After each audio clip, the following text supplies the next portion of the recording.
Well, my friends, it's that time of year again. We are about to take another full rotation around the sun and say goodbye to 2024. And honestly, this year was supposed to be a bigger year, supposed to be better for the channel, and in some cases it was. I mean, we surpassed 600 subscribers. You know, we're over 60% there to 1K, so that's really awesome. And I wish I was able to get more projects out. I had another video that I was supposed to start working on before this one, but unfortunately life happens, and life has happened all year. So this video is just for you guys to sit back, relax, and enjoy this whole entire escapade of new series, new videos, better gaming content, honestly, better editing and everything else. And it's only going to get better next year. So thank you all so much for an amazing year here in 2024. And I got a lot of plans for certain videos I want to do next year too. So I ain't going to keep you guys anymore. Enjoy, sit back, put this on when you're sleeping, studying, or working. I don't mind. I'll see you guys next time. Goodbye.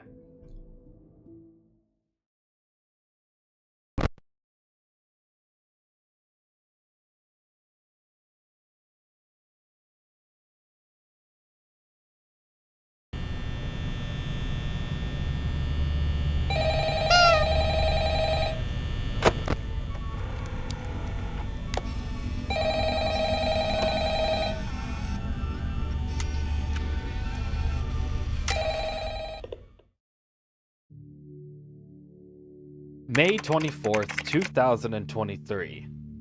PlayStation's Showcase gives us our first teaser of the next full FNAF game in development, along with a gameplay release trailer coming about 6 months later in November. Five Nights at Freddy's Help Wanted 2 was announced. This will be the next installment of SteelWool's era of Five Nights at Freddy's. This would be the first major release of a FNAF game since the ultra buggy and train wreck of FNAF Security Breach. The game will shortly come out the following month on December 14th, 2023. It has officially been a few months since the game came out, and it has had time to settle. And the community now has a chance to fully embrace the quality of the game. This is what I'm going to be doing in this video, as I will be giving my full in-depth rating on the game, whilst also telling you guys the new timeline that we are in for this story of Five Nights at Freddy's.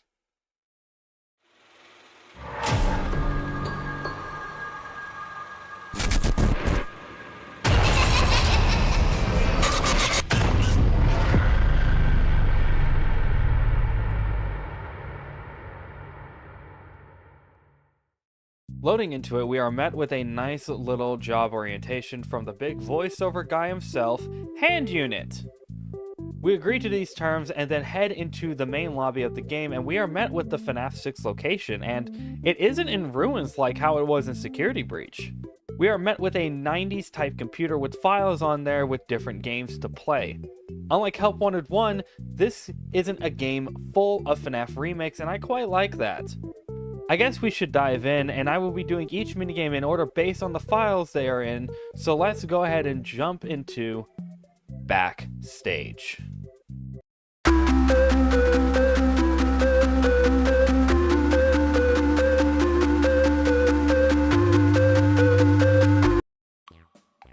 The first minigame of this review takes us to Daycare, as the game bases minigames from FNAF's sister location till FNAF Security Breach. We are making arts and crafts from what Sun wants us to complete.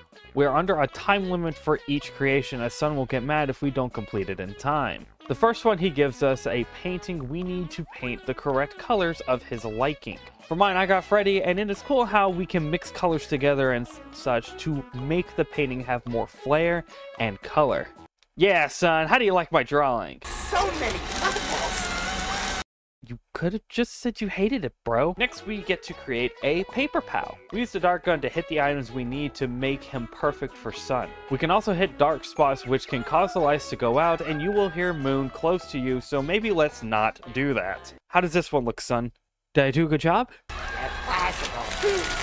Oh, okay, I'll just go fuck myself then. The final creation we have to make is a combination of the last two, where we make a paper pal and then color him correctly. This is where it gets stressful, as Sun is getting panicked because it is almost nap time and Moon is about to awaken. I will say I was definitely in a panic when this was going on, as the timer kept speeding up and I had zero clue when it would go off and I would die. But we finished it and Sun was very happy with the art I had made. Freaking finally, jackass. I'm not going to go over every prize we get in the minigame, just that every prize we do get will be able to be seen in the pizzeria lobby, whether it is from the character gallery or something like a poster hanging on the wall. Next up, we got Salon Staff Bots, where we need to prepare the staff bots for the big show with makeup and accessories. We must play a game of matching with the makeup and clothes so that the bots look sharp and correct for the show they are about to put on. Get it wrong and they will begin to get furious. Fail too many times and they will jump scare you. This can be very fun and also can make the bots look very stupid with what the Freddy Fazbear Pizzaplex has in store with their shows. But I won't lie in saying that I am curious and want to see this show. Finally, we have the last minigame in the backstage section of this game. It is the final boss in Roxy. We are pretty much doing what we were doing in the Staff Bot minigame. But if you remember from Security Breach, Roxy has some self-esteem issues. There is a meter that goes up every time we look away from Roxy, and she becomes insecure and begins threatening us to look at her. Do not let this meter get full or else she will jump scare you. You need to do 3 different looks for her before she is satisfied with the outcome. After completing a certain number of minigames, you will see corrupted files show up and are unable to play them. For now. Anyways, let us move on to the next section of games. Food prep.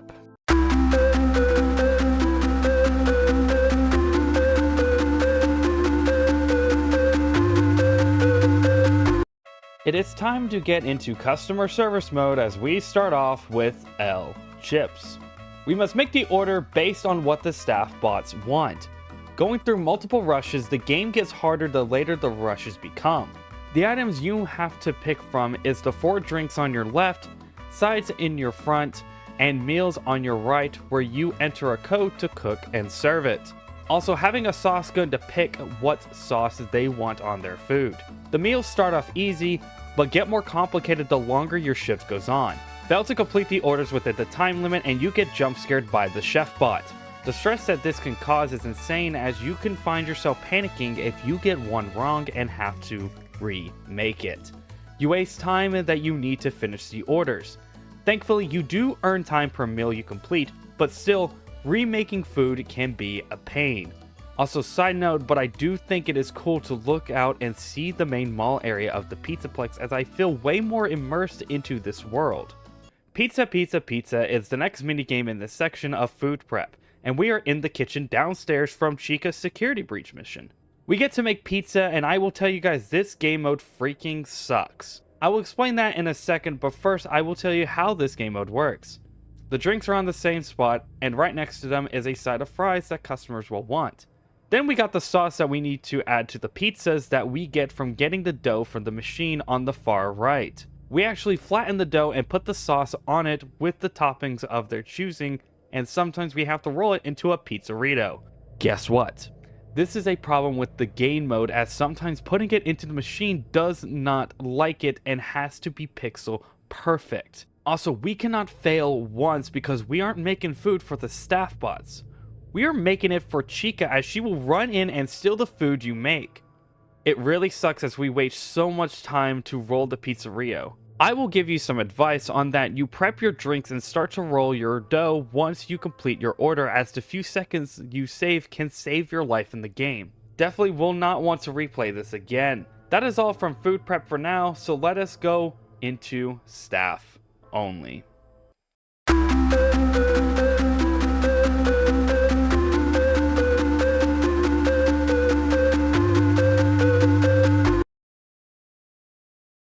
We kick things off with cold storage, where Glamour Freddy is put into the freezer as he malfunctioned and now the birthday boy's cake is stuck inside of him. Pause. We need to take Freddy apart to get the cake out of his chest cavity. We first need to thaw Freddy out by using the temp gun. We can't use it too long as Freddy can overheat and kill you. You will then need to use the right tools to open Freddy's arms and replace his power sources to open up his chest cavity. You need to cool down Freddy's chest as he begins to overheat and then take the cake out and place it on the plate.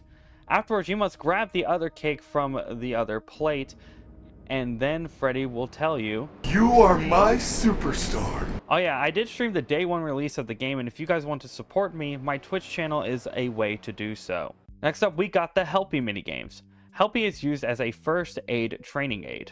You will get random injuries to fix on Helpy, and I did not get all of the ones during my playthrough, but I will tell you that the monitor gives you a good demonstration on what you need to do to fix him. Some things you do will cause him to scream, so you need to put on a gas mask to calm him down. Which is really fucked up, as why not leave it on him to keep him calm the entire time. Helpy's screaming will also attract the animatronic in the vent, and you must calm him down and then look towards where the animatronic is coming from, whether it is in the vents or behind the curtain in front of you. The only difference for the first aid sections after First Aid 1 is that a TV ad is likely to play due to new sponsorships from FNAF 6. You need to turn off the TV with the remote, as this is noise and it will attract the animatronic in the vents, which for this section of the game is Pig Patch for First Aid 1 and Lefty for First Aid 2. The final mini-game style for this section is Fizzy Faz. Fizzy Faz is this game's night-based system where you need to create combinations of drinks. Night 1 isn't too bad, as you just need to wait on the staff bots to send you the ingredients and create the drink based on what the order screen states. You can even speed up this process by hitting the fast forward button on the ingredient you need more of. Night 1 goes by pretty easy, and Night 2 ups the difficulty with the art of breaks. After a certain point, the boss will stop moving and will need to take a break by hitting the pause button. If you not give them a break, not only will you lose time on not having the ingredients for your drink, but you also have to shut down the workplace for a certain period to stop the bots from killing you. Do it 3 times, or don't complete the orders, and you will get killed. It's crazy how we aren't even halfway done with the minigames yet. Holy crap.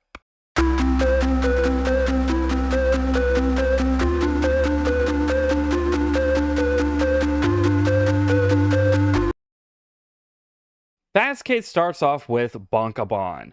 It is a whack-a-mole based game where you earn points by hitting the bonbons, bonnets, and the plush babies. Finally, we have justice for that piece of shit game mode in the first Help Wanted! You earn 1 point for hitting Bonbon and Bonnet, 5 points for hitting the plush babies, which you have to hit them 3 times to make them go away or they will jump scare you. You can lose 3 points though by hitting Helpy. Match the points you need each round for 3 rounds and then you win. This game is fun, but some of the hit registration doesn't work and can really throw you off on your hits. Now it is time to DJ with DJ Music Man. It is a nice matching game where you look on the screen in front of you to match the icons, which in turn matches the tune that Music Man wants to hear. Fail 3 times and he will attack you. We unlock the Advanced class next, and it is the same with an added twist of needing the Faz Cam. We use the camera to get rid of the mini Music Men that will pop up out of random holes around the room and sometimes in front of you. Just flash the camera at them and do what you did before to beat the minigame. Next up we got bowling! Finally we get to actually bowl at Bonnie Bowl. This has been 2 years in the making, since we had been wanting this since Security Breach was released. It isn't your normal bowling session though, as random events will happen throughout the game. Bonnie's face will slowly move towards you and you must hit the pins through his mouth to stop him. The gators from Monty Golf will pop in and out to block your ball from hitting the pins, as it disappears when the gators touch it. Moon will show up randomly and you need to shine your flashlight on him to make him go away. Finally, a plush baby will start running down the lane to attack you, and you need to roll the ball and hit them. Why do I feel like we're going to regret messing with these plush babies? Next up, we got Phaser Blast. Phaser Blast returns as a carnival-based game where you need to use the Phaser Blaster to hit the stars in space to get a big high score. Just shoot to earn points. It gets more complicated on the last minigame of this section with us going to Blast Western. We follow Cowboy Foxy on his journey on the run through the Western era world. You also get a new target where you use throwing balls to hit the bigger targets. You have to switch in between the two to get a new high score, and it is kind of challenging as you need to be decently precise with the balls to hit the targets. Also, I mentioned the plush babies, and now they are an issue.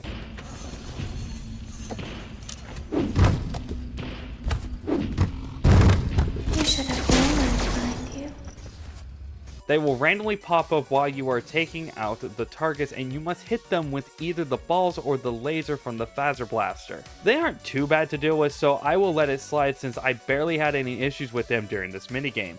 Jesus Christ, I am actually past 30% done now.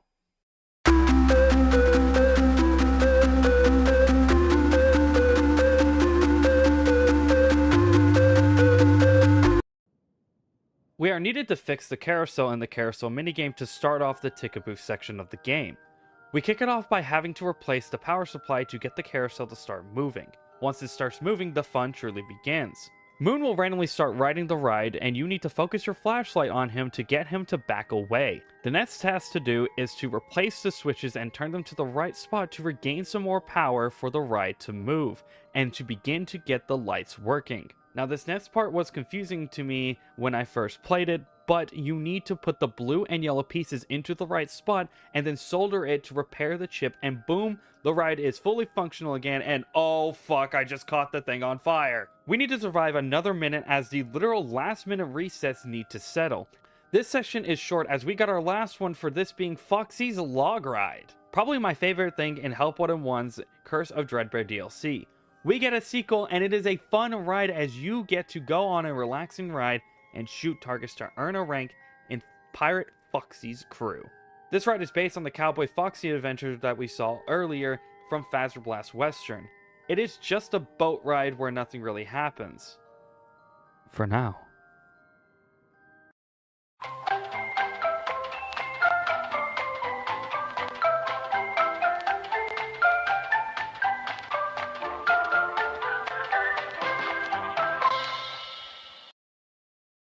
We are finally in the game that was the main focus of advertising. Welcome to the recreation of FNAF Sister Location. Help wanted to remake some of the levels in Sister Location, and the first one is Ballora Gallery. Holy fuck, this was a pain! There isn't much info on how to complete this minigame, and you kind of just play it to learn. Now, this is probably the most terrifying minigame in the entire game. You have to physically crawl through the gallery, and it plays the same way like it does in Sister Location.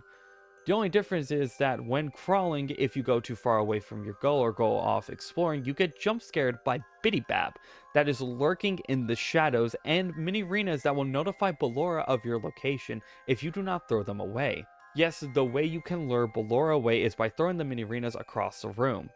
You have 6 minutes to crawl across to the exit.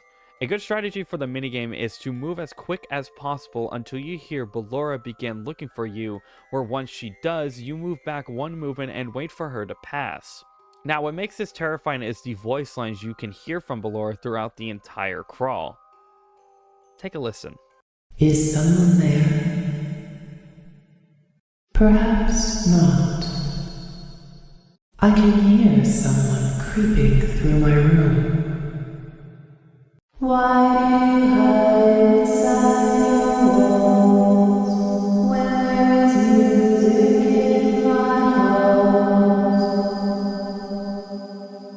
All I see is an empty room, no joy, an empty tomb. It's so good to sing all day, to dance, to spin, to fly away. Now, if you hear her say, Don't be shy. she has found you, she will jump scare you. This minigame took me hours to complete because I was doing so much trial and error. It really captures the scariness of the entire game. This is also why on the scare factor, this is probably the best minigame in the entire game.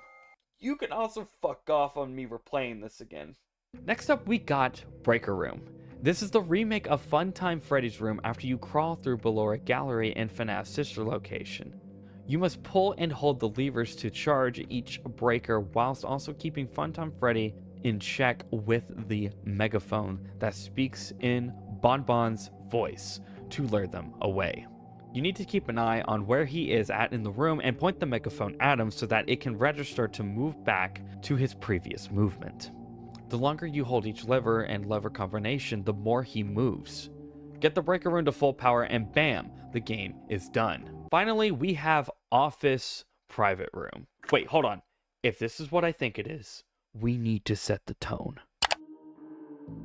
There we go. Much better. This is the secret ending private room where when you walk through Funtime Auditorium, but instead you go left and enter the private room door. It's Ender's boss fight. Ender will move around the building and try to find a way in. You must look around on the cameras to see which entryway he will come out of. Then when he is about to attack, an audio stinger will play and you just need to shut the door before he walks right in and scoops out your insides. This is really cool and it can be challenging as you don't actually hear him leave and must either be really good at guessing or you need to use power looking at the cameras to find him. The night leaves you with just barely enough power to do anything by the end of the night, so you have a tough challenge ahead. That is it for the main minigames. Wait, what? That is it? No, it's not.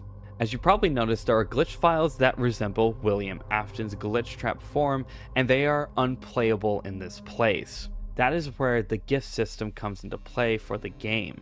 I didn't even notice this until the Mystic Hippo said something, but all the way back to after I completed Fizzy Faz Night 2, I got the gumball machine, but I failed to notice the other prize sitting in the machine after grabbing it. So when I was told, You are ready.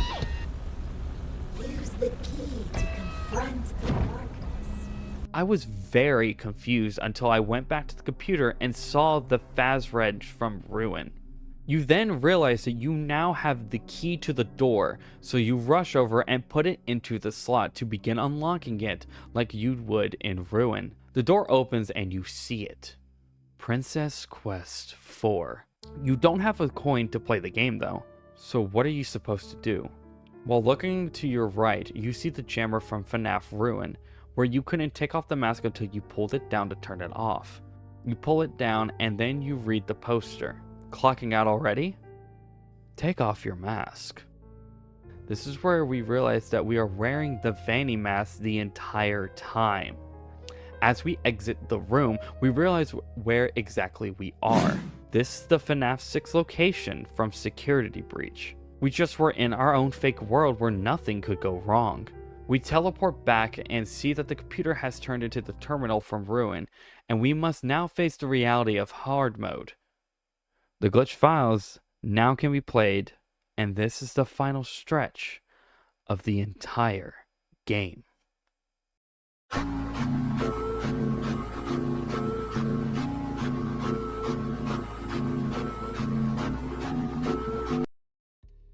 We kick off the hard mode minigames with another salon from Roxy, except this time she is ruined. I will talk more about the story later, but for now, we need to do exactly what we did before by matching what was on the screen with what we need makeup and accessory wise. Also needing to look at her to keep her from attacking you because you're not paying enough attention to her. There is another problem added to this. Roxy will sometimes glitch and begin to freak out. You must use her Roxy marketed walkie-talkie that plays a message to calm her down. Keep matching 3 times and she will give up and you must put on her ruined mask. She will also state, Now leave me alone! I need to think. Where could he be hiding? Everyone. This is hinting at the story, which I will talk about later in the video. The second and last minigame of this section is Arts and Crafts Loft. Now this is where the scare and anxiety factor goes up. We are in Sun and Moon's loft from Security Breach, and we need to paint and make another paper pal. We start off by painting very interesting pictures. Like, my god, this is supposed to be for kids. We have two newly added colors in cyan and sparkly gray.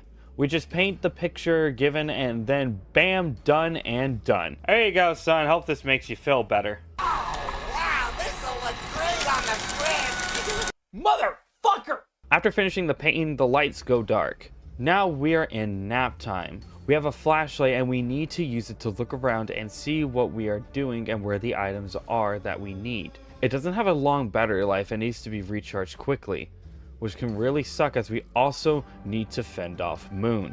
He will pop up randomly in the area and will get closer to you. You need to shine your light on him to make him disappear. This is a game about patience. You need to make the paper pal and boom, you're done with section 2. Oh, hey, Sun is back. Wait, no! Go fuck yourself, son. Finally, we need to make the paper pal and color it. Now, another thing to note for this section with Moon, there isn't a time limit. You can take as much time as possible to make the paper pal and keep Moon at bay. Finally, you are done and Sun just looks so defeated. See you later, prick.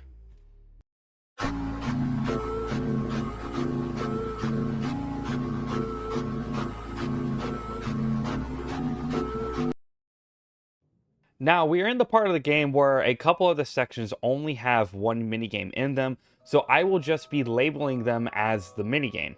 This is the Fazbear Theater. It's a little run down since, well, Gregory came through. We are working the concession stand and we need to make food for our loyal customer, Chica! That's right, Chica is back to judge our food like Gordon Ramsay if he was a serial killer for people who make bad food. We just look at what is needed to be made on the screen again. Left side has your drinks, right side has your popcorn and overpriced food. Right next to it is the snacks sauce spouts right in front of us. And a blendy maker with the instructions on how to make each blendy. Don't make the mistake I made when I was creating some of these, as they are called blendies, not chugs. Because Chica's main drink is called a Chica Chug, and she kept getting mad when I was making that mistake. Even though I'm only making $7 an hour here. I need to get my Valorant skins because I want to look cool in front of my friends. Or I want to feel fucked since I was only on Valentine's Day, and Riot really knows how to fuck you with their prices. After completing an order, you get met with the second threat to Chica's distasteful food. And that is the Endos. Endos will spawn in your room, and you need to keep an eye on them before they get too close and scare them away with the Faz Cam. They need to be pretty close too, as you can't just flash them to make them reset to the beginning every time they move. Just complete all the orders and bam, that is it for the theater.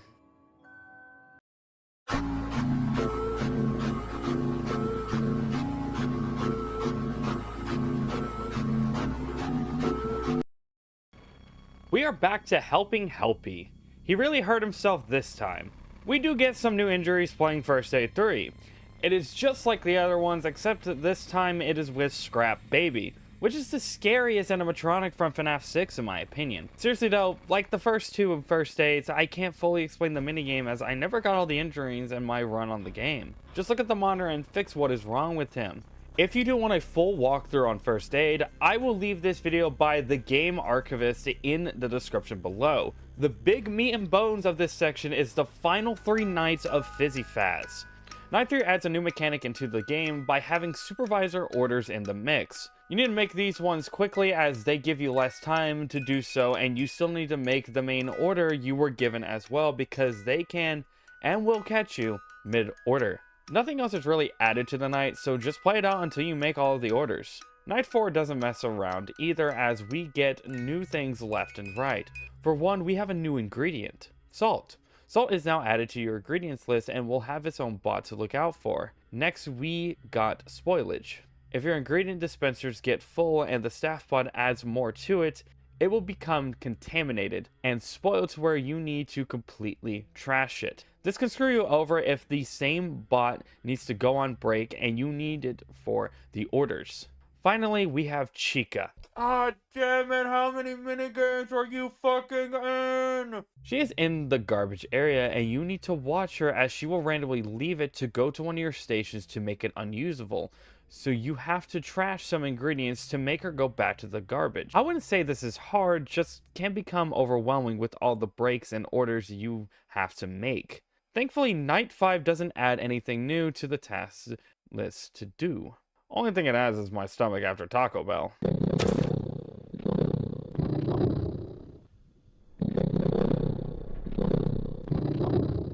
Repeat what you did on night 4 and you should be set. I will tell you my strategy for these last 2 nights.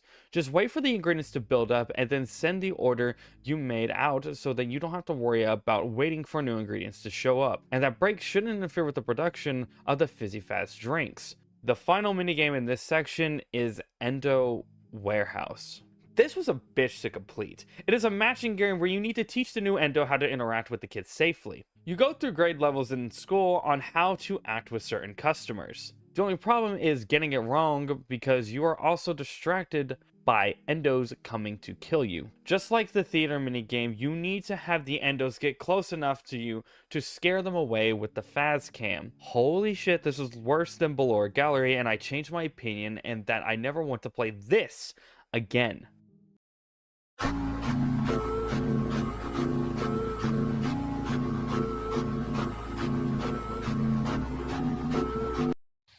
Here we go with another big round. We start off with Bunkabon bonus round. It is like the first but different. Not really.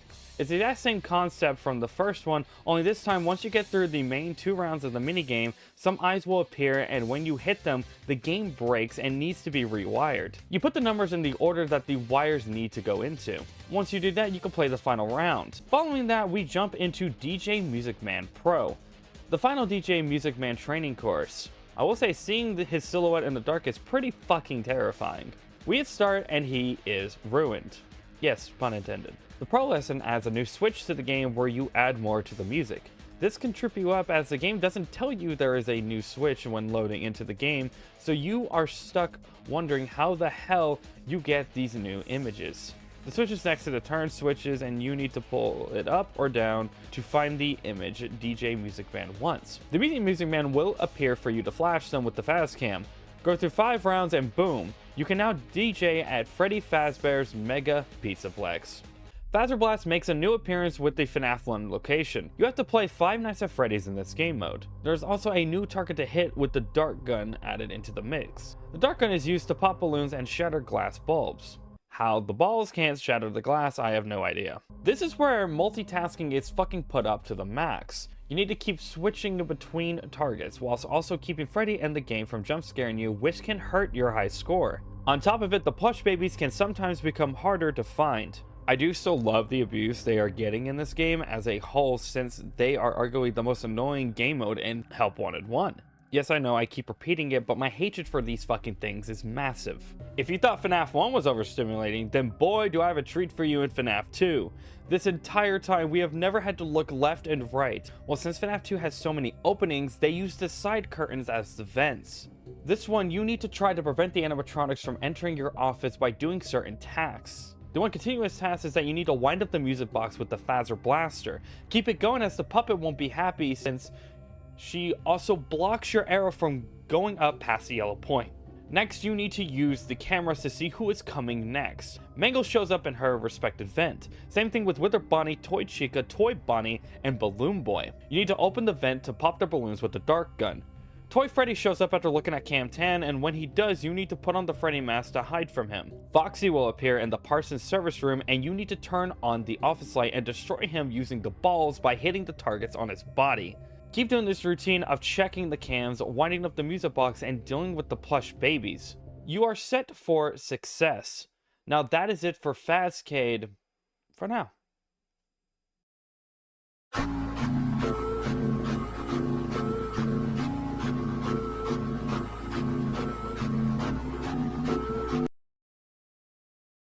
This one is short and sweet since it really doesn't change much.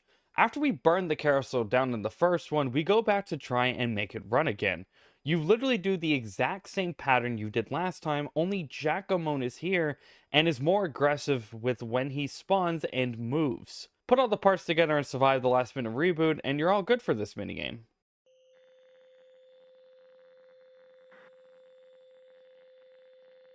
Here we go, guys, the final stretch of the minigames. We start off with Breaker Room Hard Reset. Pretty much the Funtime Freddy room from earlier. Instead of Funtime Freddy, we have Yendo. Yendo is the endoskeleton of Funtime Freddy, and he is in the breaker room with you while you are trying to reset it. He is actually harder to see in the dark, so keep a very close eye when the lights are flickering. He works the same way as Funtime Freddy since he is the endoskeleton of him, and will respond to Bonbon's voice to go back to the stage. Just match the breakers like you did earlier, and you will complete the minigame. Next up, we have Office 2 Puppet Master. We need to prevent Ballora from entering the office the same way we prevented Ennard from earlier. Do I do it? Ah, fuck it, why not? We are in the office after all. Simply just watch the cameras to see where Ballora will be coming from or where the Biddy Babs and Mini-Arenas are draining your power from. Yes, throughout the night, you need to look at the cameras to find either the Biddy Babs or Mini-Arenas and control shock them from taking away all your power. There's also a Biddy Bab that will crawl through the vent in front of you and attack you when it gets close enough. There will also be Mini-Arenas that will climb onto your door switches so that you can't close the door until you pull them off. Repeat this until you hit 6 AM and you're set. Oh hey, another office phase, let's go! We get to hear the music again. Woo! We get a whole crew to watch out for tonight, as Funtime Freddy will appear at either doors or vent and send Bonbon after you whenever he feels, after letting you know that he is going to attack. Funtime Foxy is like Foxy from FNAF 1, as you need to keep an eye on his cove until he leaves it. Once he does, he will run down the right hallway and you need to shut the door as he is fast. Finally, we have Funtime Chica? Yes! For once, Funtime Chica can be a threat in the game, and you have her cupcake in the office. You use the cupcake to keep Chica from getting close to your office by switching sides with it to keep her going back and forward from each hallways from outside the office. Put it on the opposite side that she is on and she will walk all the way around to get it. Keep this up till 6 AM and you are golden. Oh my god, another office phase. You know what that means? It's so dark. When the lights go out, we pass the time by playing make-believe. Let's play Office. Oh no. Yep, the final minigame is dealing with the plush babies. Baby is in control of what goes down. First, you need to play hide and seek. You must look at the cameras to find the plush babies and give them a controlled shock. They do like to hide well. I would suggest looking for their eyes in dark areas, as they could be hiding in plain sight with the lights being so dark. Find enough of them and we move on to game 2. Flashlight tag. It is the exact same minigame from Help Wanted 1 where you need to shine your light on the plush babies to make them go away. This one lasts for a while, but it is easier since they can only be in the hallways, so there isn't much places they could hide. They get quicker at appearing the more time the game lasts, so be quick. You actually can see me pause whenever I get done with this, as I know what is to come next and I'm not prepared for it. Red light, green light. This is stressful. Plush babies will begin to appear. One on the left, one on the right, and one in the vent. You need to keep each of them at a safe distance by shining your light on them to make them stop. However, you keep your light on one and the others move. It is a game of management, keeping them at bay for long enough to switch to another one for a period of time. 60 seconds is all you have to beat and you win. They do get close to you by the end, where you just need to switch fast between them until time is up. Afterwards, you get to see Baby. She comes to you with some ice cream. You get to eat some ice cream and not have the same fate as Elizabeth from Sister Location. Though you do die on this if you don't take it and have to do the entire minigame over again. I now hate the fact I abused the plush babies. Nah, actually, I'm not upset. They fucking deserved it. You're probably asking now on what is the ending for the game. We did all the minigames, right? Well, kind of, but that is the next topic. There are 2 endings in this game. The first one we unlock by collecting figures. These figures are acquired by playing the minigames. After a certain number of minigames that we play, we unlock a new figure and we are going to try and build the Phastron. The figures are of Freddy, Foxy, Bonnie, Chica, Golden Freddy, and the puppet. However, building it will set in motion the first ending, which I will call the sad ending. You get captured by staff bots after seeing Glitchtrap's hand appear from the recharge station. It is dark. Then you begin to power on. You have become a victim of William Afton, and you go on to become Maskbot from the Ruin DLC. The ending, you are seen giving Cassie the Vanny mask that we have been wearing this whole time. This is said because of who we are. The Faz Wrench, the Vanny mask, and the desire to play Princess Quest 4. We are Cassie's father. Need more proof? Let us get into the second ending. The final ending of Help Wanted 2 is achieved by playing Princess Quest 4. How do we do it? There are hints that appear after certain minigames. These hints are what you use to get the secret ending. I will tell you exactly what to do though to get these secrets, and I will do them in order from easiest to hardest. The first one we need to go to is Office 2, Puppet Master. This is because Ballora is on the door. Yes, I'm doing it again for this section. It is pretty short though. All you have to do is open the top left drawer on the desk and you will find a pin pad. Then you need to put in 1983. It is like the panel from the secret office fight from Sister Location, which gave us this banger tune of Watcher 6.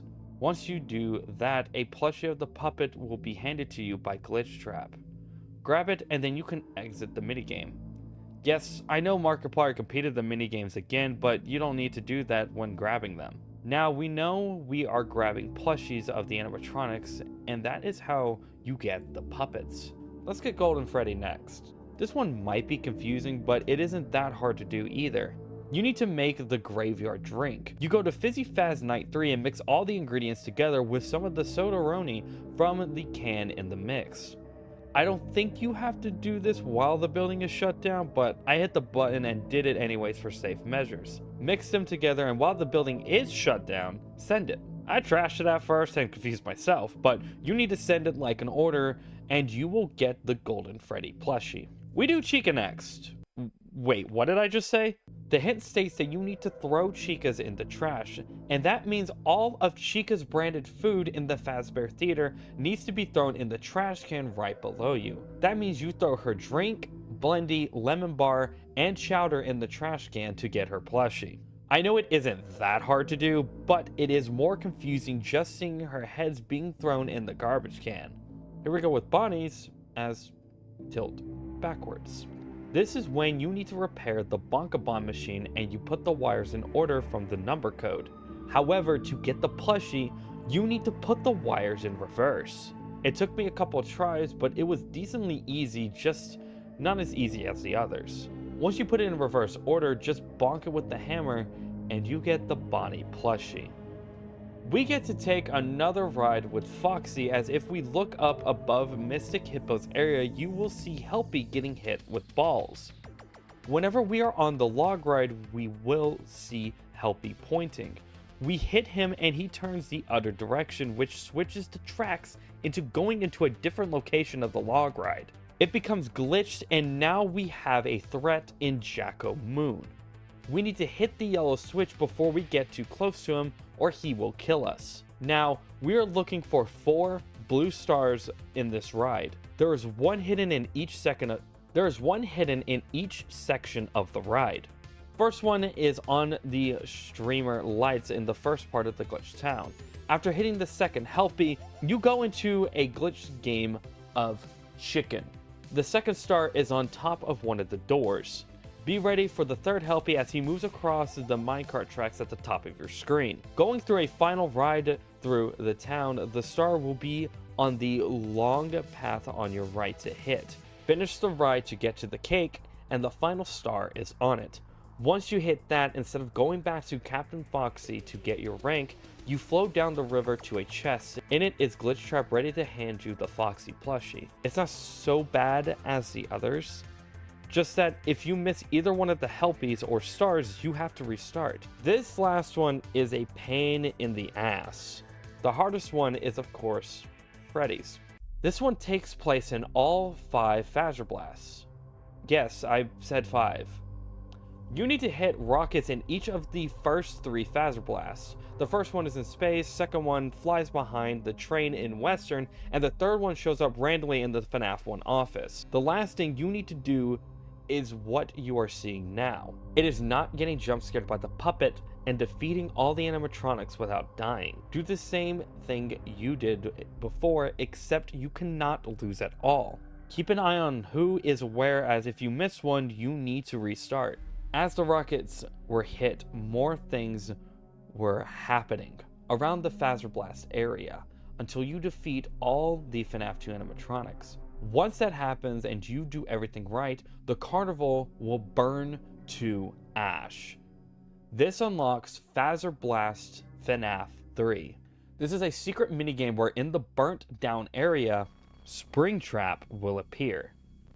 You first need to break down his body with the balls to expose his organ balloons. Then you need to shoot the balloons with the dart gun. You do all this while getting rid of the plush babies too, by the way.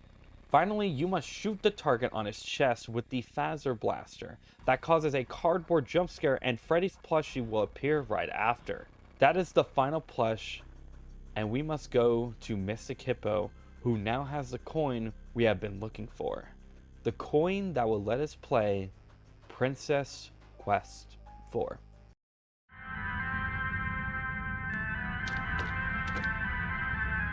We finally get to play the finale of Princess Quest, and my god, this can be difficult. For one thing, you can play it like an actual arcade if you want. I can't say though that you can just teleport past everything to make it easier, but I wanted to give it a try, and if you don't like the authentic feel or it's too hard for you, you can just use the buttons and thumbstick on your VR controllers. You go through the castle to find a key in a chest where you must take it to an oddly familiar green lock. However, you open the lock and walk into a room with a player on an arcade machine. Yes, you walk into our room. We are trapped inside of the game now. After swinging our sword at us, we fade to white and then come back to see the princess staring at us. The words "take it" on the arcade machine. We grab the sword and now we are off on our adventure to find the king. We must go through battling the evil black spores. Wait, that sounds kind of... You know what? Never mind, this isn't going up in February. I do love the tornado attack strategy as they can't really hit you doing it, so yeah, that's how you can get through them. We find a key in one of the chests and come out to a gravesite.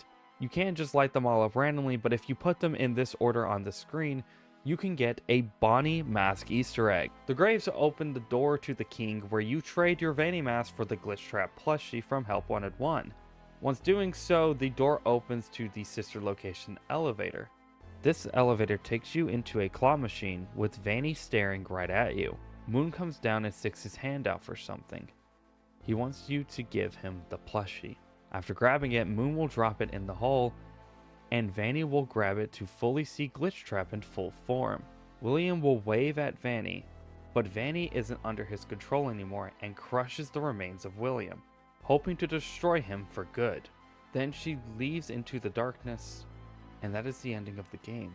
Now, what is the true canon ending of this game? How do we know this is Cassie's father? I have an answer to both.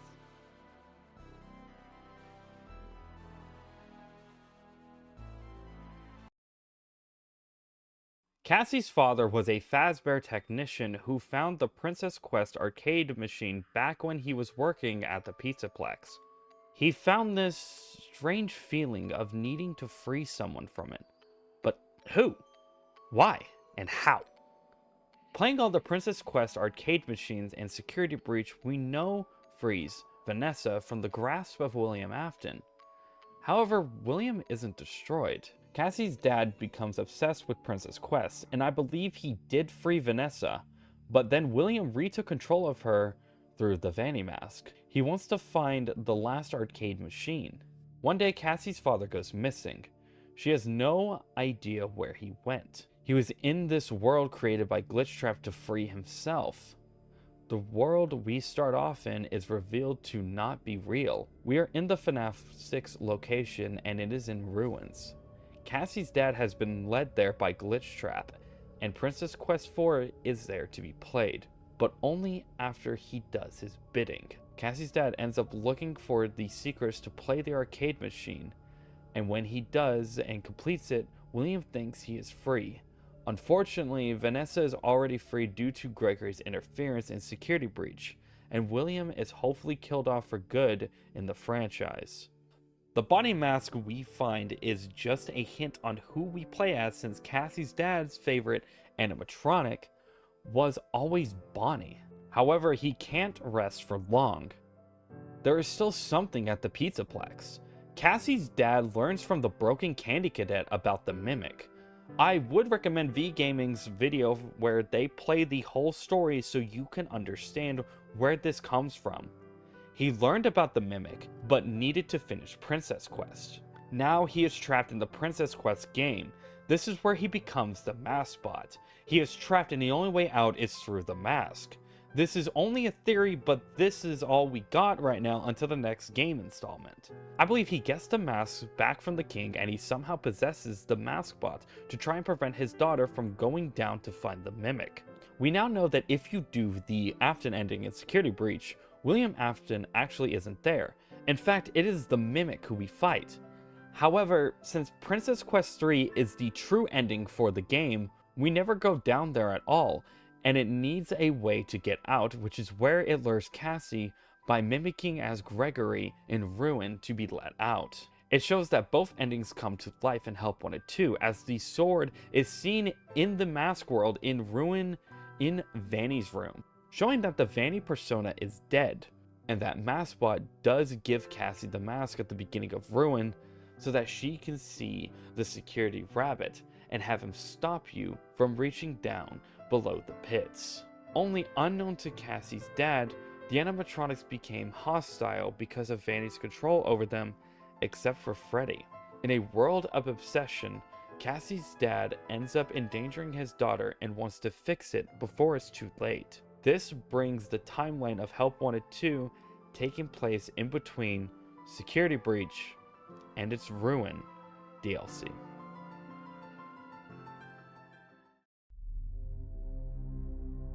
August 14th, 2014. Five Nights at Freddy's releases and becomes an overnight success.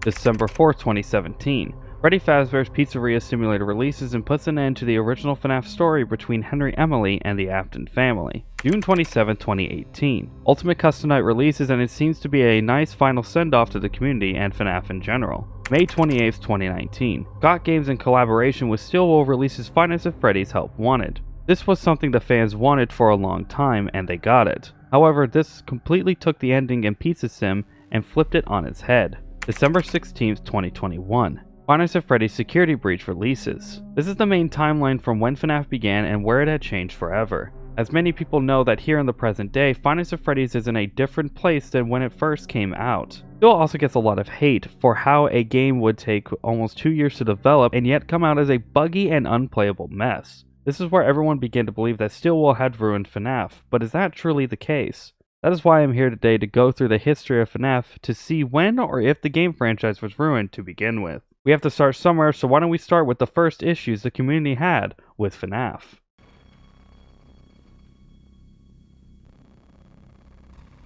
FNAF 3 was hyped up to be massive since the previous two games were such a hit. However, this is where FNAF had its first problems as the game was unscary and very easy to beat. The community had completely ripped into Scott that the game wasn't scary enough. The only good thing about the game was the story portion. This is where you figure out that William Afton is Springtrap and is seeking revenge for what the spirits did to him. YouTubers, notably Markiplier, didn't think FNAF should have continued after the ending of the third game. That is the end of the game. That is the end of Five Nights at Freddy as far as I know. Like, I don't even think that I want there to be any more Five Nights at Freddy's after this. And I know a lot of people are going to be, hashing out the story. The main issue with FNAF 3 being a poor game is that Scott himself stated that this was supposed to be the ending to Five Nights at Freddy's as revealed in an interview with Dawko on August 8th, 2018. Go take a watch of that as it gives a lot of insights on the pre-SteelWool era of Five Nights at Freddy's. Scott took the criticism and made Five Nights at Freddy's 4 to improve on previous entries. This is where the word retcon becomes relevant. The series of Five Nights at Freddy's had been retconned on 3 separate occasions and changed the story on how FNAF was going to work going forward in the lore. The biggest one for FNAF was when Sister Location was released. See, people tried to compare things from FNAF 4 to give answers to Sister Location. However, Sister Location was never in mind when FNAF 4 was released, though Sister Location has evidence to explain stuff in FNAF 4. The biggest thing was Dream Theory, and it is believed that when FNAF 4 was originally released, this was canon. Though after the failure of FNAF World, Scott needed something to bring the community back alive with a brand new FNAF horror game. Oh, right, FNAF World. If you ever want to talk about FNAF and controversy when it comes to the games, then we need to mention FNAF World. FNAF World is an RPG-based FNAF game where you collect characters and fight bosses until you beat the final boss, Scott himself. The issue with this game is that Scott released it without fully finishing it. The community didn't like how the game was and that it wasn't a traditional FNAF game with the horror aspect of it. It was so bad that Scott took it down from Steam, refunded the people who bought it, and then released it again for free on GameJolt when he had finally finished it fully. Now the game is actually loved by a handful of people, and that includes me, as it has good replay ability with you being able to mess with the game files. Now we must move past it and get to the finale of the pre-SteelWool era with Pizzeria Simulator and Ultimate Custom Night. Pizzeria Simulator was a surprise to fans, as Scott just randomly released it for free on Steam, and it looks innocent at first, but as soon as you get 5 minutes into it, you are met with a disturbing sight. This is where the fun begins. You practically build your own demise with this game, but to find the true ending you need to salvage everyone and survive the week without going bankrupt. This is the ending on where OG fans believe FNAF ended for them. The ending was indeed perfect. If you haven't seen this ending, then why the fuck you here? You aren't a true FNAF fan if you don't know this ending. Ultimate Custom Night was a final send-off with the hardest FNAF challenge made by Scott to give the FNAF community one final send-off, and this is a final send-off. A send-off to the pre-SteelWool era of FNAF. May 28th, 2019, Scott Cawthon made a collaboration with SteelWool Studios to create Five Nights at Freddy's Help Wanted. This would be a massive gift to the FNAF community, as it remade the original FNAF trilogy and game modes based on 4 and Sister Location to create an immersive FNAF VR experience. No one thought that the newest timeline and lore changes would be this big. This game brought back William Afton through digital code from using old animatronic parts to build this VR game. William Afton managed to escape the hell of UCN and began to torment the player to insanity to join him and continue his devilish acts on the world once again. The unfortunate skull that becomes his puppet is Vanessa, and she becomes Vanny. At this point, Security Breach is already in the works. The first teaser comes at the end of the Curse of Dreadbear DLC. The lore at this point is kind of funky. The community is pretty split on how they feel about William Afton being back after the perfect ending for him was made with Pizzeria Simulator and UCN, with his eternal damnation having him basically play Five Nights at Freddy's forever. Now he is back in digital form, which still doesn't make sense how it works, but hey, I'm just a random guy you found on the internet. Finally, on December 16th, 2021, Security Breach was released, and well, it did not go well. To say FNAF Security Breach was underwhelming would be an understatement. The main reason people enjoyed Security Breach was the crazy and funny bugs that you could find. The game was in such dismay that you could beat it in 3 minutes. Actually, if you go to the Forbidden Speedrun category, you can beat the game in about 1:45 seconds. The game had 11 patches, and while it is now more playable than ever, it still has its issues with Vanny not spawning correctly during the showtime sequence. Yes, that is me, and I'm replaying Security Breach over on my second channel if you want to go and check it out. Another problem that Security Breach had was the fact that it is leaning towards more family-friendly horror than the more dark and scary horror that the series was built on. I don't have a problem with this, as it can reach a more broader audience. It is just that it feels like a complete 180 to what FNAF was to begin with. The other issue is that the game isn't linear. I do feel like Security Breach not having a linear story ends up with you going on random pathways and backtracking a lot in the game to fully complete it. It just makes the Vanny ending more appealing to do, since you just need to run past everyone and get to her room to end the game. Speaking of Vanny, we need to talk about her. Vanny has so much potential with how she could have been the next big villain in the franchise, but she was unfortunately only shown for like 3 to 4 minutes in the total of the entire game. Especially with Ruin and Help Wanted 2 having you use her mask to get through the game, she kind of became an afterthought. She had more potential to do more damage than William Afton himself, as the Pizzaplex is such a massive building to go through. The comments on her being in the trailers more than the actual game is comical, as she has more impact during the trailers than she truly does in Security Breach. The game hasn't seen an update since August of last year, and it still needs work done, but at this point I don't expect them to touch this game again. They do have a defense, as this game had been delayed multiple times due to the pandemic happening mid-development. Plus, the team isn't as big as most gaming companies, but that can only get you so far on a level of an excuse. Then they began hyping up the Ruin DLC. The Ruin DLC was hyped up to be good, and this would be a make or break in the community. I'm not going to touch on it in this video, as I am in the middle of working on a full review on the game that I'm releasing this summer. I will say the DLC has been a step in the right direction, and the Mimic being a new antagonist in the game has so much potential to be awesome. Finally, we get to Help Wanted 2, the latest release. Once again, I'm not going to talk about it fully in depth, as I already did that before in my last video. I will say that I hope SteelWool is finally moving forward in the franchise and away from the Afton family for good. The main point is to move the story forward, and I think they are finally doing it with the next game and hopefully giving us a brand new story arc to enjoy. I finally have an answer to the question, did SteelWool ruin Five Nights at Freddy's? No, but they did come close. The Security Breach being in the state it was on launch, it doesn't mean it wasn't enjoyable. I love the game for its wackiness and funny haha moments, though the game isn't good. That is where I think SteelWool took a step forward with the DLC. They made it to bring back the FNAF community and try to reinstate faith in them, and I think it worked. Them making the DLC free as well definitely helped, since they released a $40 monster 2 years prior. A point I am getting across is that the game moving to a family-friendly horror setting isn't a bad one, and that I think how FNAF's big problem is that we as the OG fans have grown a lot since the first game came out. With time comes change, and you probably aren't the same person you were almost 10 years ago. Yes, FNAF turns 10 years old in August. With that, I give you the point that they are trying. Help Wanted 2 is a main example on how much they are trying, since the game was amazing and outdid the last one. Don't hate on SteelWool too much, as they are trying, and I'm very interested in seeing how FNAF turns out within the next up and coming games in the near future.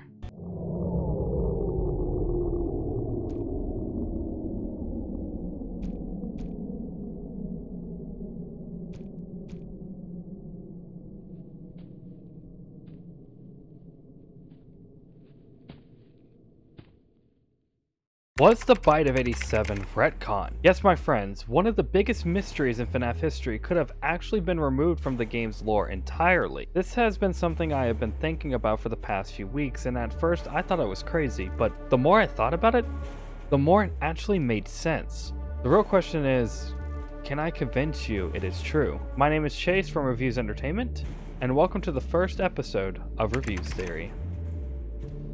Before we start, we need to understand what a retcon is. A retcon is a new piece of information introduced that imposes a different interpretation on previously described events. This has been seen multiple times in the lore of FNAF, with most notably FNAF 4 being real instead of a dream, thanks to Sister Location's evidence. We will come back to FNAF 4 very soon, so stay tuned for that. Now, why do I think it has been retconned? Well, we haven't heard anything remotely related to the Bite since FNAF 2. The real question is, why? The Bite of 87 is arguably the most popular theory template to go around, as everyone has different theories on who it could have been. So, how come there's no new information on it in the recent games? The answer is simple. It no longer exists. Or maybe it's under a different name now. Please stay with me here, as we are getting into the meat and bones of this theory. To find where the Bite was retconned, we need to look at when the series was first retconned. The first time was after FNAF 3. Scott himself has stated that the game series was supposed to end after FNAF 3, but then with all the criticism that the third game got, Scott needed a new game to fully try and tie everything together. FNAF 4 gave William Afton an actual backstory, with showing us that he had owned Fredbear's Family Diner, which we first hear about in FNAF 2. Yeah, we're going to try to contact the original restaurant owner. I think the name of the place was Fredbear's Family Diner or something like that. It was closed for years, though. I doubt we'll be able to track anybody down. Now, while there isn't any mention of the Bite in FNAF 2, it is implied that it happens after Night 6, as the game takes place in 1987. This also sheds light that the animatronic who caused the Bite was Mangle. Now though, this is a distant thought. Why is that? Well, let us look at the only place we see a Bite take place. FNAF 4. FNAF 4 is the only game where we see an animatronic actually bite a customer, or in this case, William Afton's son, Crying Child. Now, since Crying Child is the only one we can confirm is a bite victim, why is this significant? Well, I believe that the bite was retconned from the bite of 87 to the bite of 83. Think about it. It is the only time we see the tragedy take place in any of the FNAF games. It is also the only true time we can call the bite a freak accident. The real question is, why would it have been retconned? Well, it is to tie Michael to the first 3 games. FNAF 3 to find and stop his father for good, FNAF 2 to hunt for his father as he probably catches wind that his father was working at the FNAF 2 location, FNAF 1 to try and get in touch with his brother's spirit after he caused the bite of 83 to happen. It explains why we keep coming back to these locations every night and get fired for the same reasons. When Sister Location released, it had apparently retconned FNAF 4 to become real. However, I must ask the question, what if FNAF 4 is still a dream? Why do I think this? Well, I give my answer in this new episode of Reviews Theory. Now, I need to clarify, the nightmare animatronics are real. The gameplay sequence in FNAF 4 isn't. If you are confused, we must look at the secret room in Sister Location. If you type 1983 in the pin pad, we see Crying Child's room in FNAF 4. Now, yes, I know the room looks the same, but hear me out here. I mentioned in my last video that FNAF has gone through a lot of retcons in the series. If you don't know what a retcon is, I recommend watching that video after this one. Now, where do I believe the retcon takes place? Pizzeria Simulator. If we go into the Midnight Motorist minigame and get into the gap on the side of the road, we end up with a banging soundtrack, oh my god! We end up going through the side road where we can drive to William Afton's house. We walk in and see Michael in the living room watching TV. Then we walk up in the hallway to see a room. This is Crying Child's room. Now remember, Crying Child's room in FNAF 4 has 2 doorways and a closet. Now he probably does have a closet in this room, but where's the other doorway? That's the deal. There isn't one. Before you guys say that the FNAF 4 house is Mrs. Afton's house, I want to bring something else to the table. Where does Crying Child go? Simple. His mother's grave. If we go off track during Midnight Motorist, then we can see an unmarked grave in the woods. This is Mrs. Afton's grave. At least, I think so. That is another theory for another time. So what about the FNAF 4 minigame house? Well, I believe that that is Mrs. Afton's house. However, in this timeline, she is already dead. I believe that with the success of Fredbear's Family Diner and needing to build the Sister Location bunker, Afton bought a bigger house. The other deal is that since Dream Theory was originally canon, the room is still set up differently from the FNAF 4 gameplay room, which means that FNAF 4 is once again a dream, and Matt Pat has been right all along. I miss you, my king. Now, what does this mean for the FNAF storyline, and what about the secret room in Sister Location? Well, that is the thing. The private room ending is fake. Since Sister Location got the custom night and Pizza Simulator released, this shows the Scooper ending is the canon ending in FNAF Sister Location. Especially with us seeing Ennard escaping Michael in the FNAF 8-bit cutscenes that you get from beating certain challenges in Sister Location's custom night.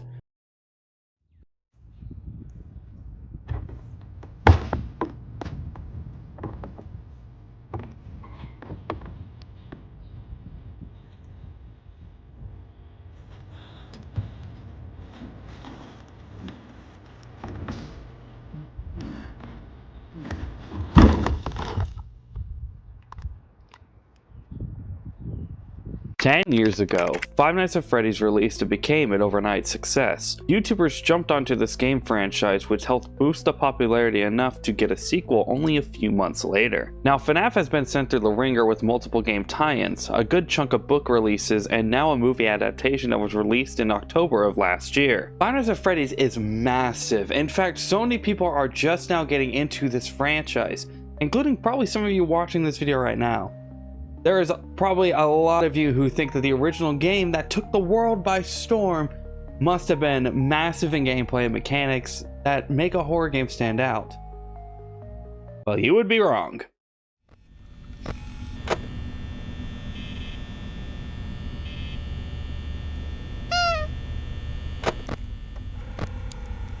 Yep, this is the original game that blew away the horror side of YouTube.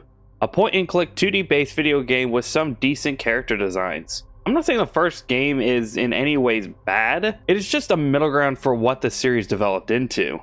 This, of course, has led to multiple people thinking about how to revision the original games. Well, we did actually get this when SteelWool and Scott Cawthon collabed to make Five Nights at Freddy's Help Wanted. A full VR experience with the first 3 games getting remakes and extra minigames to fully give a FNAF experience. Even getting a non-VR version of it a little over 7 months later so that we can play a fully 3D version of the game. However, I would be straight up lying to you if I said that Help Wanted was the first time FNAF had been remade. When a franchise gets popular enough, you start to get small game developers a chance to work on their skills and make fan games and projects that would either have inspiration from the original game and story, or would try to fully improve the game they are basing it off of. Today we're going to be looking at the latter to see where FNAF has improved upon and where some developers failed to capture the pure aspect of the original game. I found 17 fan projects that were made to reimagine or reimprove on the FNAF franchise. These games spanned from the original FNAF 1 game to even Security Breach. I also tried to not include any free roam fan games, as those deserve to be in their own separate category of their own, so don't expect any of those to show up here. So with that being said, let us go into one of the oldest FNAF remakes of all time that I even forgot about until I was doing the research for this video. That game, of course, is called One Night at Freddy's. This, to my knowledge, is one of the first ever remakes of FNAF 1. This was of course made to take the original game and make it in 3D. This is one hell of a gem to find too. The real question is, how good is it? Well, it's functional. I do like the direction they were going with this. Plus, the minor changes they made, like changing the phone call and making the lights charge before working, brings a slight bit of mechanical strategy to the game. Only problem is it looks like shit. I mean, look at these character models. They are ripped straight off of the Gmod add-ons from the Gmod FNAF map. Seriously, they couldn't even try to make the models at least somewhat different. Even adding in some new texture to the models would have been good. I guess I could somewhat cut them some slack since they were probably a new and young developer that just wanted to see if they could code a fully 3D version of FNAF 1. But Jesus, I would have rather played the actual Gmod map at this point. Now, before we get into the full-blown remakes, I feel like we need to ease our way into the video. So how about we take a brief walk into FNAF mods? More directly, FNAF 2 Deluxe. This is a FNAF 2 mod that you can download and play that improves the visuals and mechanics of FNAF 2. You also don't have to worry about your FNAF 2 save, as the game takes whatever you have done in FNAF 2 and mirrors it into the Deluxe Edition and vice versa. Now let's see what they have changed. As you can see already, the game is running much smoother with some added visuals like the date of the night and the phone guy actually getting subtitles. All the animatronics also had added visual changes with their own unique animations when entering the office. Balloon Boy will also say to let you know that he is gone. I think my favorite animatronic has got to be Chica. She makes broken noises on the camera when looking at her. Her animation looks like she just got off the floor when she stares at you. One thing I also like is the fact that Golden Freddy slowly begins to show up as the night progresses, since you can hear the spirit of Cassidy taunting you throughout the night. Also, the progression change to the clock is also useful, as you don't have to sit and wonder how long you got left in the night. Once you beat night 6, you unlock not only the custom night, but a survival mode. I did actually try this out. The base survival mode has you trying to survive 24 in-game hours. The game progressively gets hard as the night goes on, plus the fact that the music box windup will change to a different camera every 45 seconds. This does add an extra level of skill to the game, and this was actually what killed my run. Go ahead and beat my time. Also, I really do like the idea that whoever jump scare you is seen on the game over screen when you are in the suit. There is one more added component to the game too. When typing in this specific code to the custom night, you get the secret 8th night of the game. This brings in Spring Bonnie and Fredbear to the mix. This night was made to be extremely hard, especially with the music box mechanic added that was introduced in the survival mode. Now that we have covered the modded version of FNAF 2, how about we go into a reskin mod for FNAF 1? This mod brings in the animatronics from the Baddington FNAF VHS tapes. Yep, Welcome everyone to Five Nights at Freddy's Baddington Edition. If you're into the FNAF VHS horror videos, then you definitely have heard of the creator Baddington. He made very special VHS style FNAF tapes that bring in their own type of lore to the FNAF franchise. With these tapes also came his own unique style for the animatronics. Everyone has given praise to these models, and even with this reskin, he has changed them up again and made them super child friendly to the point that they are creepy and disturbing. This is a Night 1 demo and even needs you to have FNAF 1 installed in order to play the game. They do this so that Scott doesn't take them down for basically giving away free versions of his games. Unlike FNAF 2 Deluxe, Baddington is its own separate game. I'm not saying that couldn't change in the future, since this is just a Night 1 demo and nothing else. Well, actually, if you click below the continue button, you get a secret Night 6 to play with all the animatronics active. The mechanics are basically the same as FNAF 1, except you can't camera stall Freddy, and you actually need to be wary of when he could get into your office. This is a remake that I am hyped for, as Baddington is one of my favorite FNAF creators of all time, and we are just dipping our toes into his own FNAF world. No, not that FNAF world, you idiots! Okay, enough mods and reskins. Why don't we go ahead and actually get into the FNAF remakes? And shall we start off with what the community call FNAF 3+? Wait, is this another banned FNAF fan game? I think I just wet myself with excitement. Welcome to Fazbear's Fright Attraction, a FNAF remake of Five Nights at Freddy's 3. You know, the worst one in the entire franchise? You heard what I fucking said. Already I am impressed. The visuals for the game is pretty much top tier, plus the menu music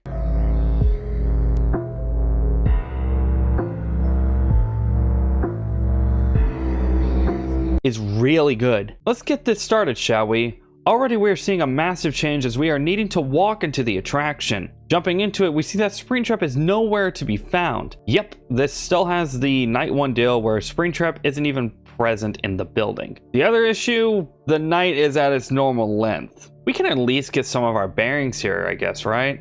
I mean, we have new visuals to look at, a new reboot panel with added features, getting rid of the vent snares so that you can't softlock Springtrap in a specific room, as if he goes into a vent, he can go anywhere, I think.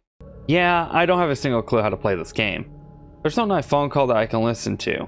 It's literally just me in a fucking office with no threats at all. Seriously, look, I'm on my phone at this point in the recording watching some YouTube shorts to pass the time. And like that, Night 1 is done. Night 2 starts us off walking to the building. This is a nightly occurrence, huh? Here we go with number...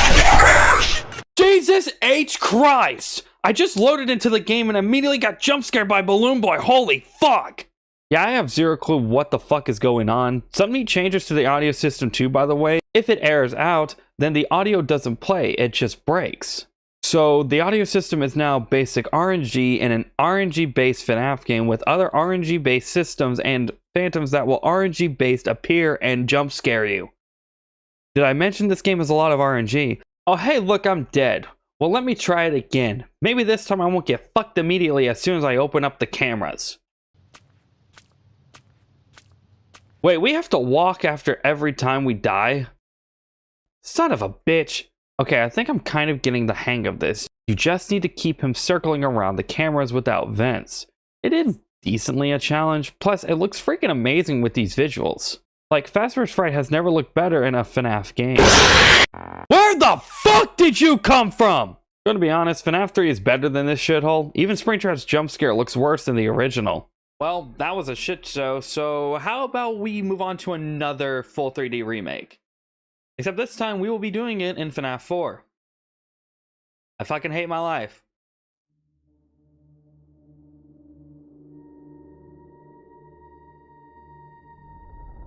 Welcome to Five Nights at Freddy's 4 Remake. Well, that makes it pretty obvious, doesn't it? This is a full 3D based FNAF 4 remake with new mechanics to make the game a little more challenging. We start off with probably the most annoying pre-night minigame in this entire video. Seriously, all I fucking remember from this minigame is Fredbear's fucking laugh! It plays on repeat the entire minigame until you can't take it anymore and have to start beating your ass cheeks into the door. Damn, we got buns of fucking steel. The game starts and for some reason I run to the fucking closet. Now let me explain to you how this works. When running to the door, you can lean out of it to fucking Jesus! When running to the door, you can lean out of it to look out into the hallway using Q and E to shine your light on Nightmare Bonnie and Chica and keep them away from the door. Hold shift to shut the door if you hear breathing and F to use your flashlight. One key thing to know is that you can't see which direction you are looking when you shine your light, as the light needs to be directly onto the animatronics to scare them away. This is good information as I straight up Markipliered myself on I1 with Nightmare Bonnie. I think the problem with this one is that it tried too hard to be its own thing.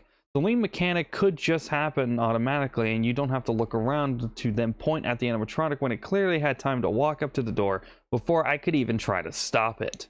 It's just a lot, and I am sorry, but this isn't a good remake. The idea is good on paper, just needed a better execution. These games have been pretty disappointing. I mean, hell, most remakes are made to improve on the original formula. Maybe we need a change in pace. Okay, fine, you're in. We are really scraping the bottom of the barrel for this video. No FNAF games are safe when making this. This is a full 3D remake demo for FNAF World, of all things, and honestly, it looks really good. So does this mean we have a fully fleshed out FNAF remake that you can play in the years of modern FNAF? No. Unfortunately, this game is more than likely cancelled as the game hasn't seen an update in 3 years. The demo is supposed to be a roaming demo where you can explore the entirety of the map and even test all of the Fredbear interactions. It really sucks as I could see this being a better version to play FNAF World, but it now is just lost to time. I still can't believe I am 6 games in and I haven't found anything really good except for a mod and a reskin. Maybe I'm just not using the right equipment. But what on earth would I play FNAF on that isn't my PC?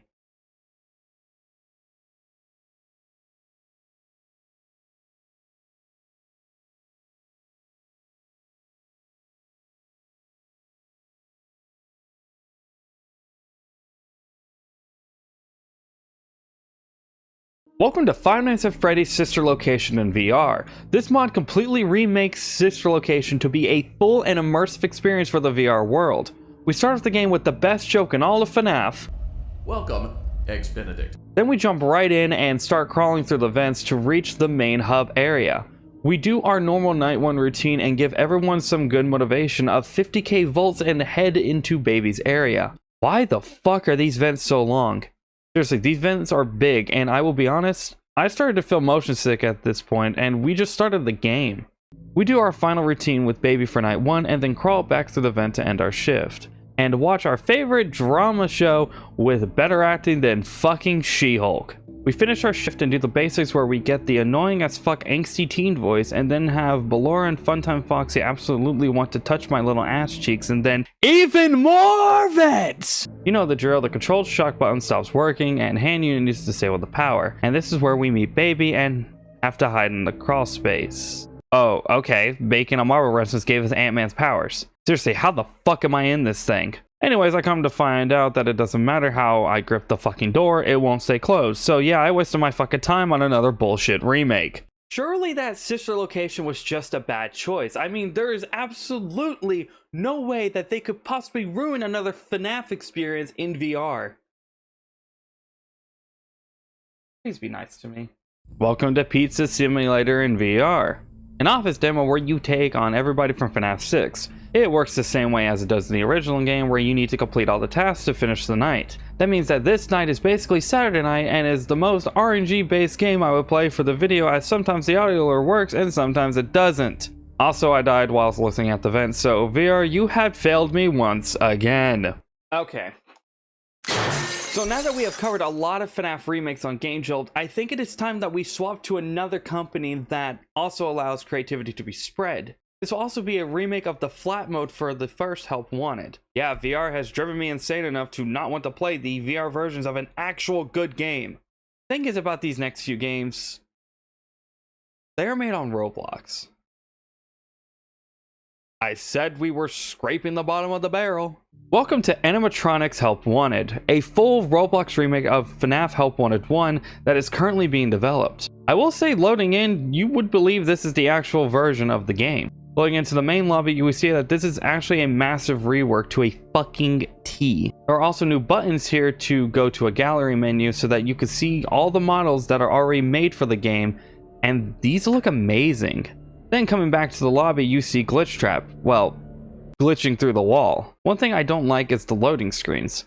Like, why give you a loading screen if it isn't going to load it on time and you have to skip it just to be back in the lobby quicker?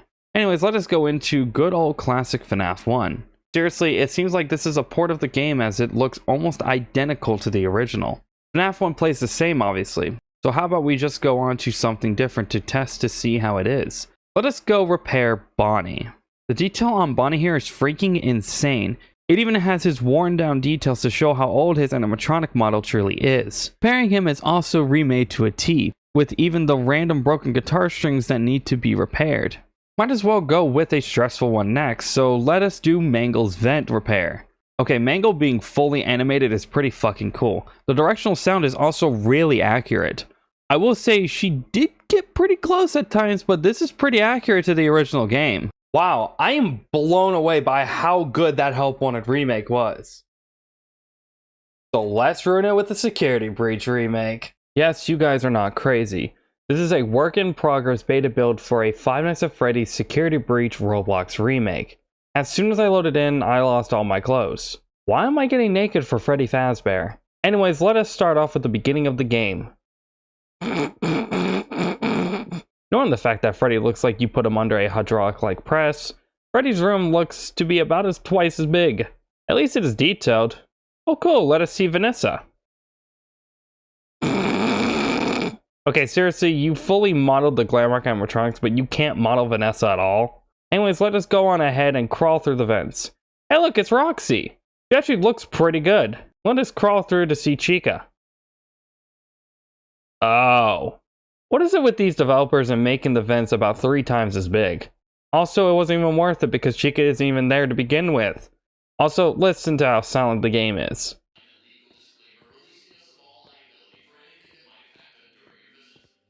I get that this is a work in progress, but Jesus, you have like 3 other levels that you are working on. Wouldn't it be better to fully make the level you are already working on first before making the others? Well, let us go down to the utility tunnels to hide from Vanessa. Freddy, you're supposed to be on lockdown. Officer Vanessa, I do not know how I got here. Jesus Christ, am I in a fever dream? Now let's distract Chica. Now let's do the chase sequence. Okay, Monty was just in the dark abyss. Time to go!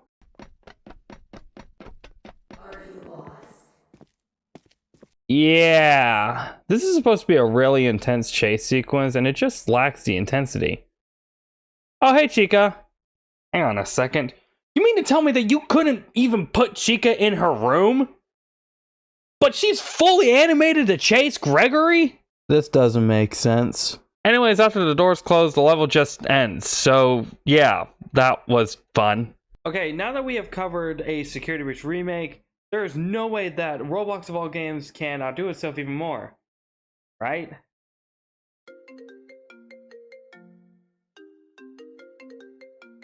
Hold on one second.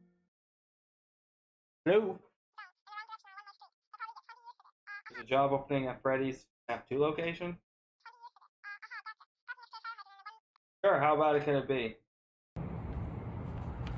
Looks like the place.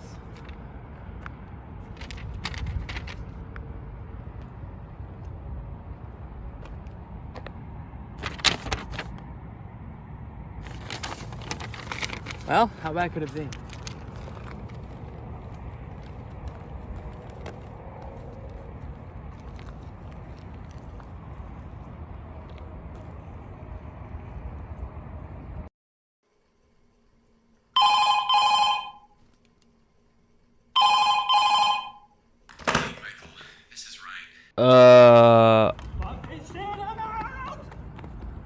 Yep, just when I thought this couldn't get any worse, Roblox managed to outdo itself once again.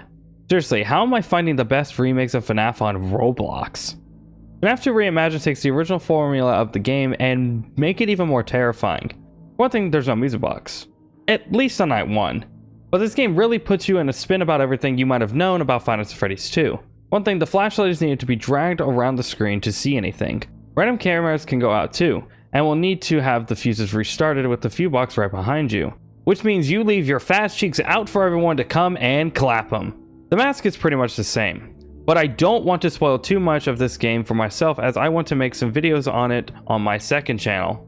Which, by the way, you can go over there and check it out, as I post a lot of FNAF content in a more Let's Play type feel. Now, the last thing I heard about for the game is its unique jump scares. They can't be that bad since this is Roblox. So come on out, Toy Bunny. Let me see how you... Okay, maybe Withered Bonnie would be good since he's missing an arm.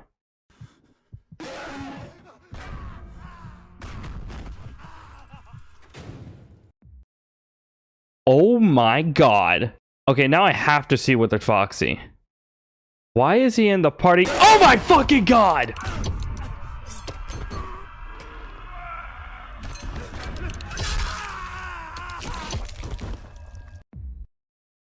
Okay, this has to be the best FNAF remake I have played for this video. Oh my god, that was terrifying. Well, it seems like Roblox was able to redeem themselves, so let us see if my VR can as well. What hell are you about to put me through? Welcome to Ultimate Custom Night VR. The game that took everyone to their limits was made even harder with this VR remake. I don't even know what to say really, other than the fact that this takes the original game and turns it up to 20. And it actually works really well. Yeah, this remake is made by the same person who made the other two VR remakes that we saw in this video. It really goes to show that you will always have a few bad apples on the way to success. Dare I say this might be my preferred way to play UCN? It has the added challenge of not being able to office stall the animatronics. I do wish some of the animatronics had a more distinct way of telling you that they're about to jump scare you. Like with Freddy, he just stands outside the door, but after closing it, he takes a good 30 seconds to actually hit the door. Now I know what you guys are thinking. How hard is 50/20 in this version? Here, I'll show you.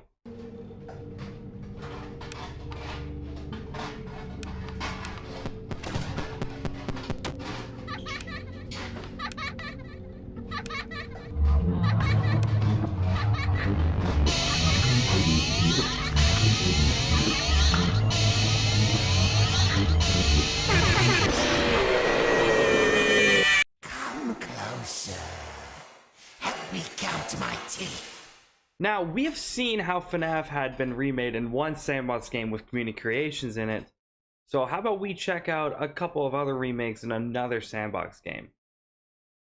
Yes, we are playing Five Nights at Freddy's in Minecraft. But first, we need to do something before we start. There we go, much better! I find it kind of crazy how this remake is made with a mixture of a custom resource pack and a data pack. I mean, look at this, a full FNAF 1 remake in Minecraft. This has working buttons, interactive office, and cameras. Even Phone Guy shows up. Everything here is functional. The animatronics move with their respective AI values for the night. The sound effects are all there. Plus, it doesn't look horrible. This is a good FNAF remake. In fact, I want to try and play another one real quick, so let us go back in time to find one. Whoa. If you were around the Minecraft and FNAF community back in 2014, then you might know the older version of this map. Most notably, Dan TDM's video on the original map. This version is a more updated version of the original map. What do you know? It's a good remake. Not as good as the last one, but hey, the quality is there. Even if the animatronics look interesting, the real question is, what does the game look like without the resource pack?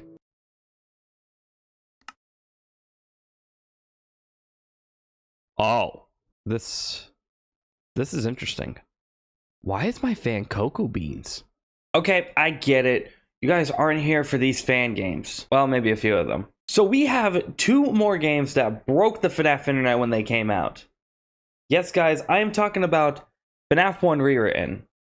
This is the predecessor to FNAF in Real Time, which I am not going to talk about in this video because it is fairly new and will hopefully release this year. Hopefully. This takes FNAF and throws it into a full 3D remake that the game deserves. One of the cooler things about this is that the map layout has been fully changed around to make this its own location. The game honestly is the best looking FNAF remake that I have seen in this video. The other thing is that you need to check your book to see what time it is. It doesn't make sense, but hey, I'm giving fair criticism. The biggest thing that made this game stand out is the animatronics actually moving throughout the pizzeria instead of teleporting across the map to reach your door. The game has its own unique sound design too, with everything practically getting new and different sound effects to make the place seem more run down. Even Bonnie and Chica's possessed glitchy head movements in the corner got a sound change. The other dope thing is that the building is more haunted. I mean, look at the sequence I got around the end of the night. I don't know what happens if you do nothing, but it is cool nonetheless. Honestly, one of the best FNAF fan games out there to this very day in my opinion. Now, whilst FNAF 1 Rewritten is probably the best FNAF remake out there, the game's beginnings wasn't so smooth. In fact, the remake itself had also been redone to be more appealing. That's where the last game of this video comes in. Oh yes, the origins of FNAF Rewritten is put on a silver platter with this game right here. Welcome to FNAF Rewritten 87, a FNAF 2 remake that is way past its time. I am nowhere near saying that this is bad, it's just very complicated. It works the same as FNAF 2, with just different ways to look around. The book is the same, but you use A and D to look around the office, which looks like I got shoved into a damn broom closet. Like, holy shit. Toy Freddy's gonna get stuck with how little room there is in here. I will say that the game does look really good. The music box being, well, a music box is a nice quality of life change that I never thought I needed. And just like that, we bring this 10-year FNAF celebration to a close. Trust me, I can go on for months with how many FNAF remakes there are out there. Seriously, searching up FNAF remakes on GameJolt caps out the number that the website can render.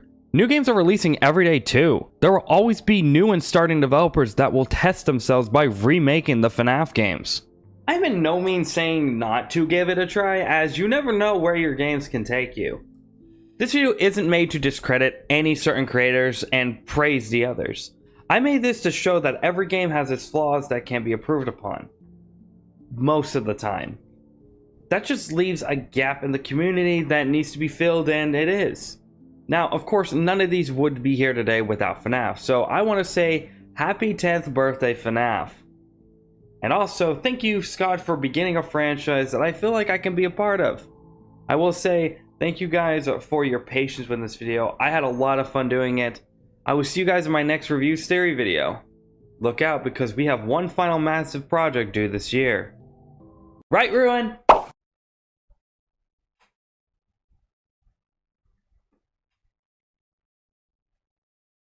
It's not him. Don't tell him that, though.